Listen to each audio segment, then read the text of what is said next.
Hello, welcome to the latest episode of The Tactical Heretic. My name is Guy Estes, and I am The Tactical Heretic. Coming at you from my usual location of my little outdoor range in my back pasture. So again, we're outdoors, and as usual, please excuse the background noise. Wind's kind of brisk today, so hopefully that won't be too big of a problem. But today we're testing a load that I've been kind of eager to test. Underwood 45 Colt 225 grain lead hollow point. So this is the round right here. Got a big old hollow cavity in there, soft cast. They don't give an actual Bresnel measurement, they just say soft cast.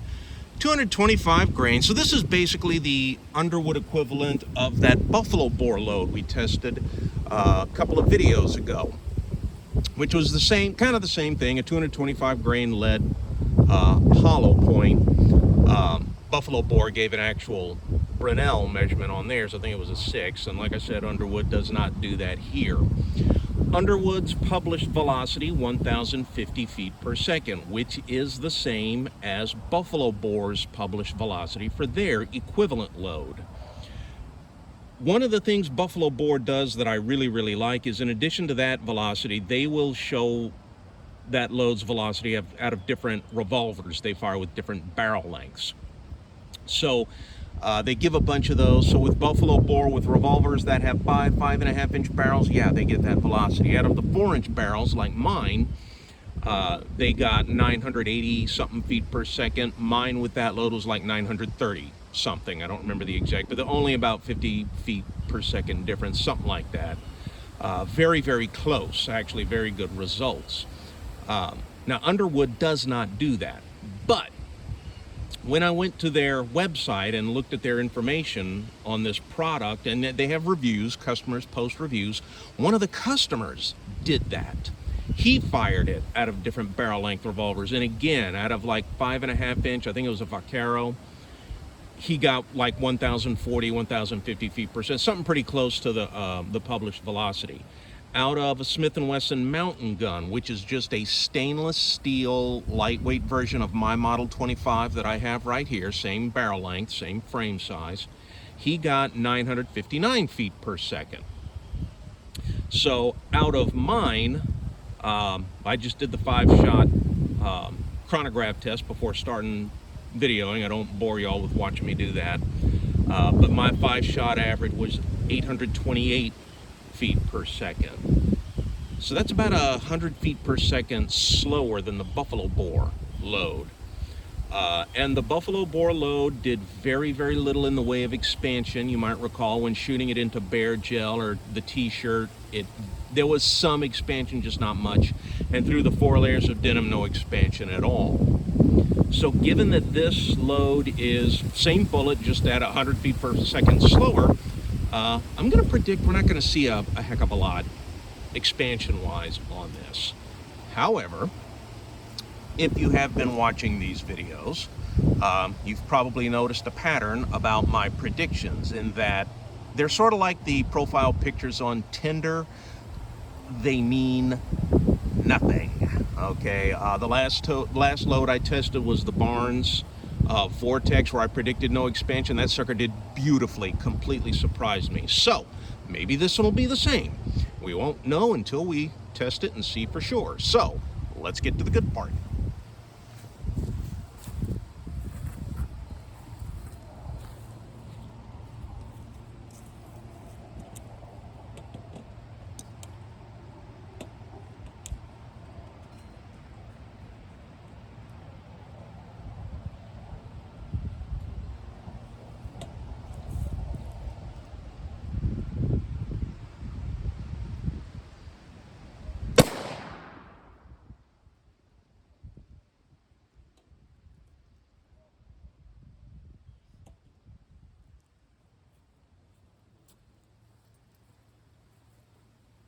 Alrighty, so already, again, like I said, my predictions mean nothing. I'll get this out of here later so y'all can see it, but I can already see that thing expanded better than the Buffalo bore equivalent did. Penetration in Bear Gel, 9.5 inches, so kinda shallow. Even for a guy like me who's worried about pass-throughs, that's a bit shallow. We'll test now with the one layer of cotton t-shirt and see how that does. Typically, there's not a tremendous difference between the bare gel and the cotton t-shirt, but every once in a while, we do see something different. So give that a go. The wind isn't too big of a pain in the butt.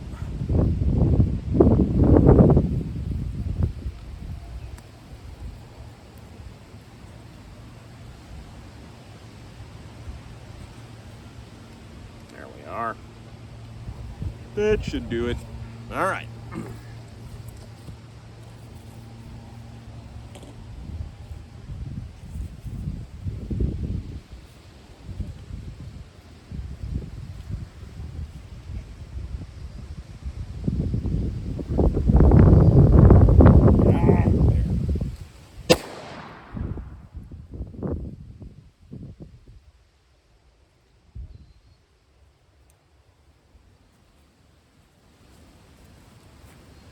All right, and yeah, not a tremendous difference.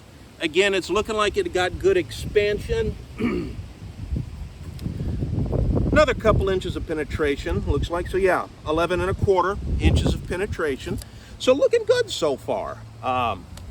Let's try now the 4 layers of denim.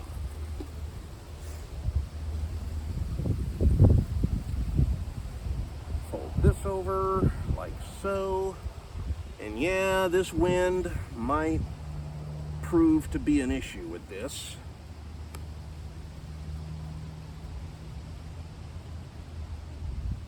Yeah.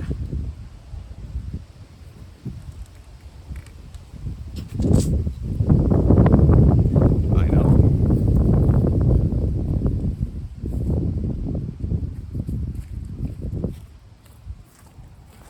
Haha. Alrighty now.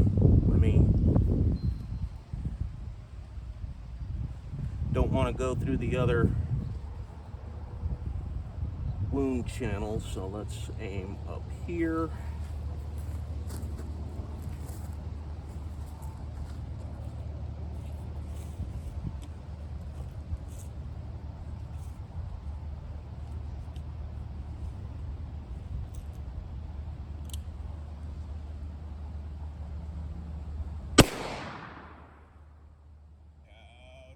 Look at that. Let me take another shot.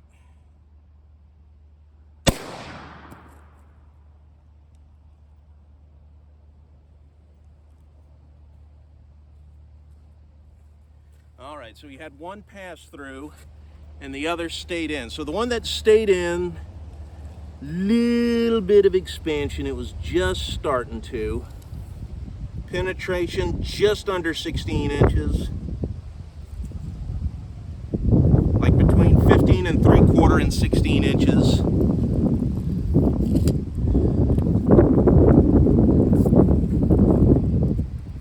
And you in there?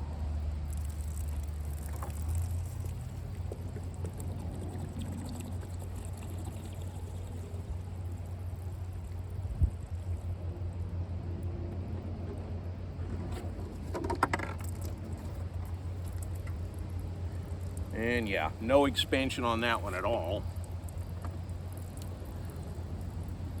But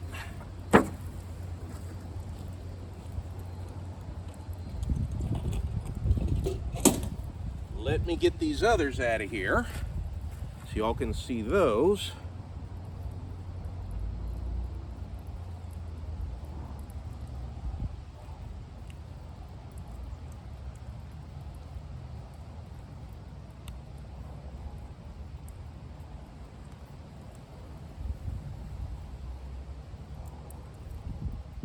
Come on, here we are.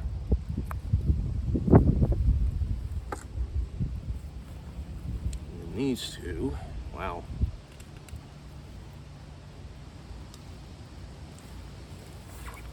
Those suckers went kind of deep.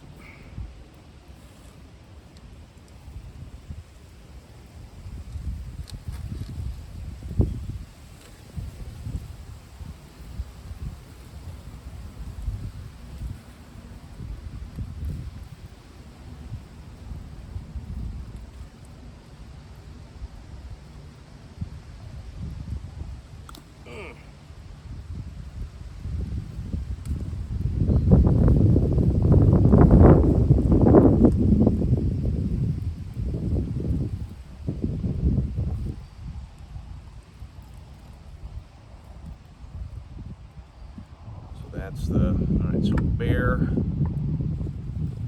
Gel t-shirt gel.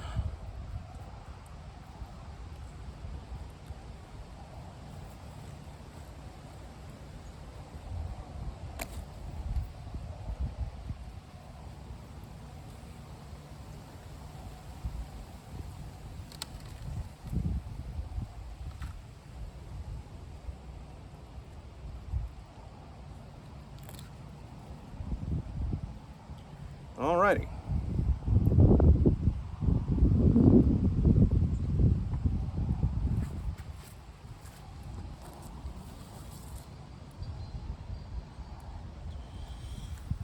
Alright, so looking at these, first this one. This is the one that went into the Bear Gel. You can see it expanded very, very well. Again, like 9.5 inches of penetration. Notice that they are gas checked. The gas checks did hang on with all 4 shots, by the way. So that's Bear Gel. This is t-shirt gel. Again, note almost no difference whatsoever. Maybe not quite as expanded and penetrated another couple inches, about 11.5 inches. Then we had our 2 rounds in denim. So this was the first one that was a complete pass through, and you can maybe see the denim that plugged up the core there, plugged up the cavity. And again, gas check hung on. And then the second one that went all the way through the denim, where you got a little bit of expansion, not a heck of a lot, and you can maybe still see some threads of denim in there, but it penetrated 16,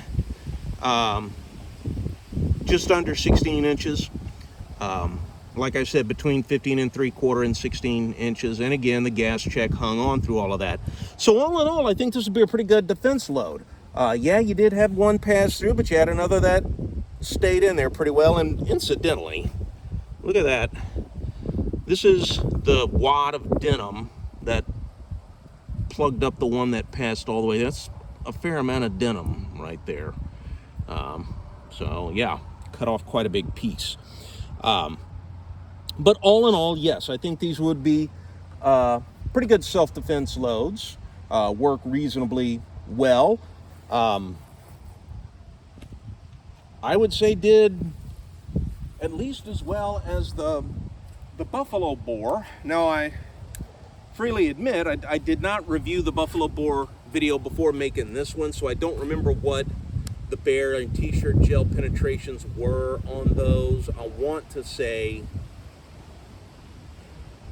it was something in the neighborhood of 11 to 12 inches, something like that, or 12 to 13, somewhere in there.